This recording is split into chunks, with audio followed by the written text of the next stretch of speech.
हरे कृष्णा दोस्तों, माघ मास की प्रातःकाल बेला में आपका स्वागत है। पवित्र माघ मास यानी अपनी आध्यात्मिक ऊर्जा को तेजोमय बनाने का मास, और इस पवित्र मंगलमय मास में आप सभी पूर्ण श्रद्धा और भक्तिभाव पूर्वक नियम पूर्वक प्रतिदिन इन कथाओं का श्रवण कर रहे हैं। इसके लिए आपका धन्यवाद। भगवान श्री हरि की कृपा आप और आपके परिवार पर सदैव बनी रहे, यही प्रार्थना करते हैं। और इसी प्रार्थना के साथ चलिए आज के माघ मास की कथा श्रृंगार को आगे बढ़ाते हैं और आरंभ करते हैं आज की माघ मास कथा का। आइए आज की माघ मास का श्रवण करते हैं। ऋषि वशिष्ठ ने कहा, महान वैकुंठ ने विधि पूर्वक अपनी माताओं का अंतिम संस्कार किया और उसके बाद दीर्घ काल तक उन्होंने काशी में निवास किया। भगवान शंकर ने प्रसाद से उनकी पत्नी मृदुति के गर्भ में एक महान तेजस्वी पुत्र उत्पन्न हुआ और यह ऋषि मृकुंड का पुत्र था और इसलिए इसे मार्कंडेय के नाम से जाना गया है। श्रीमान मार्कंडेय मुनि ने तपस्या से भगवान शिव की आराधना करके उनसे दीर्घ आयु पाकर अपनी आँखों से अनेकाओं और प्रलय का दृश्य देखा। ऋषि वशिष्ठ के मुख से यह बात सुनकर राजा दिलीप को जिज्ञासा हुई। उन्होंने पूछा, हे मुनिवर, आपने पहले तो यह बताया था कि मृकुंड मुनि ने मरुधति से कई संतान नहीं हुई, फिर भगवान शिव के प्रसाद से उन्होंने किस प्रकार पुत्र प्राप्त किया और वह पुत्र शंकर जी के प्रसाद से कैसे दीर्घ आयु हुआ? इन सभी बातों का मैं विस्तार से सुनना चाहता हूँ। अगर आप ठीक समझे तो मुझे बताएं और आपकी बड़ी कृपा होगी। राजा दिलीप की जिज्ञासा सुनकर ऋषि वशिष्ठ प्रसन्न हुए। उन्होंने कहा, हे राजन, ध्यान से सुनिए। मैं मार्कंडेय ऋषि के जन्म का वृत्तांत कहता हूँ। महामुनि मृकुंड के कोई संतान नहीं थी, इसलिए उन्होंने अपनी पत्नी के साथ तपस्या और नियमों का पालन करते हुए भगवान शिव को संतुष्ट किया।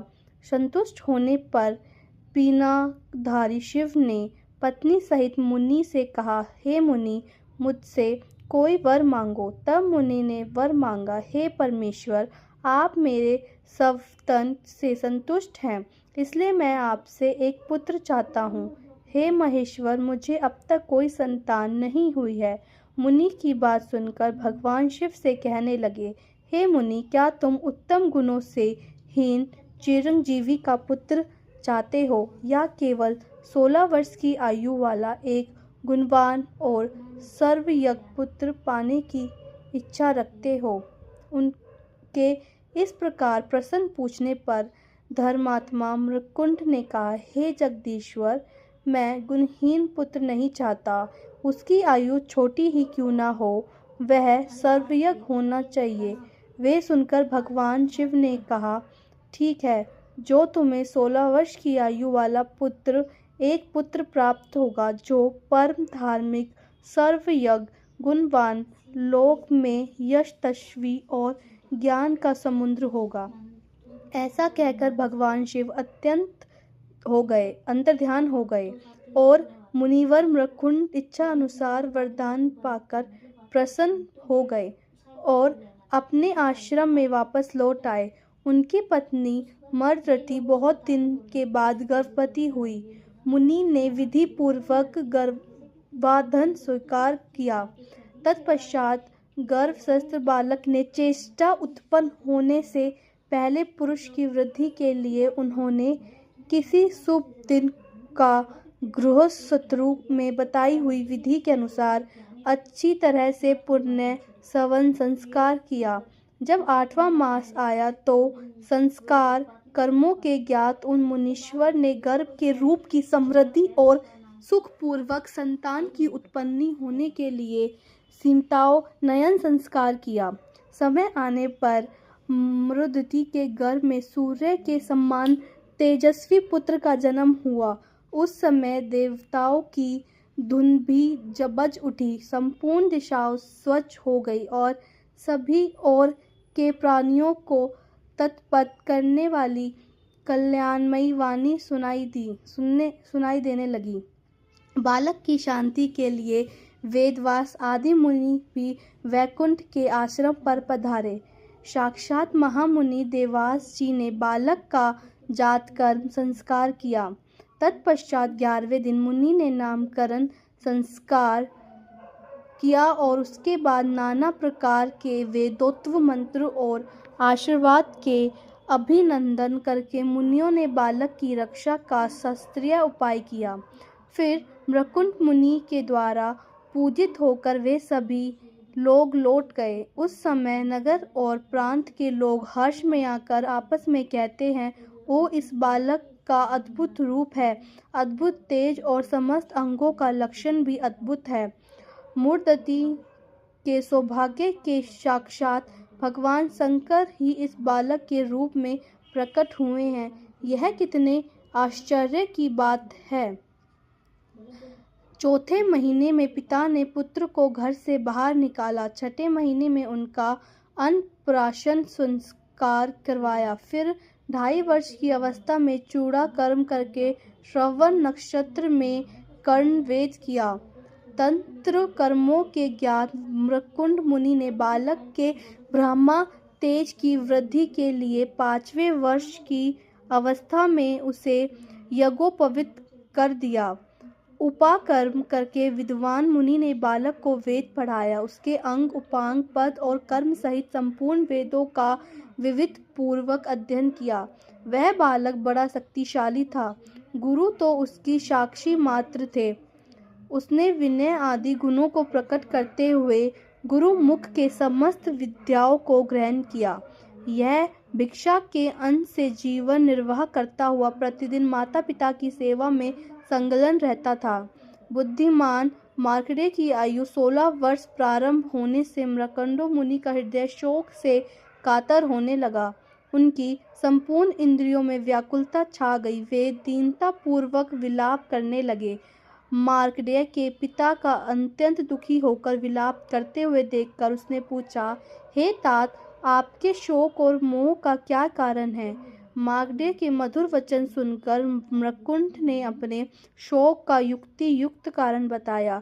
ऋषि मृकुंडों ने कहा, पुत्र, पिनाकधारी भगवान शंकर ने तुम्हें 16 वर्ष की आयु दी है। उसकी समाप्ति का समय अब आ पहुंचा और इसलिए मुझे शोक हो रहा है। पिता के यह कथन सुनकर मार्कंडेय ने अब कहा, पिताजी, आप मेरे लिए कदापि शोक ना कीजिए। मैं ऐसे यत्न करूंगा जिससे मैं अमर हो जाऊंगा। महादेव जी सबको मनोवांछित वस्तु प्रदान करने वाले और कल्याण स्वरूप हैं। वे मृत्यु को जीतने वाले और विकराल नेत्रधारी, सर्वयज्ञ सत्पुरुषों को सब कुछ देने वाले, काल के भी काल, महाकाल रूप और कालकूट विष को भक्षण करने वाले हैं। मैं उन्हीं की आराधना करके अमृतत्व प्राप्त करूंगा। पुत्र की यह बात सुनकर माता पिता को बड़ा हर्ष हुआ। उन्होंने सारा शोक छोड़कर प्रशंसा पूर्वक कहा, वत्स्य, तुम्हें हम दोनों का शोक नष्ट करने के लिए भगवान मृत्युंजय की आराधना रूप महान का प्रतिपादन किया है। हे तात, तुम उन्हीं के शरण में जाओ। उनसे बढ़कर दूसरा कोई भी हितैषी नहीं है। जो बात मन की कल्पना में भी नहीं आ सकती, उसे भी भगवान शंकर सिद्ध कर सकते हैं। वे काल के ही संहार करने वाले हैं। हे बेटा, क्या तुमने नहीं सुना, पूर्व काल में कालपाश से बंधे हुए श्वेत केतु की महादेव जी ने किसी प्रकार रक्षा की थी।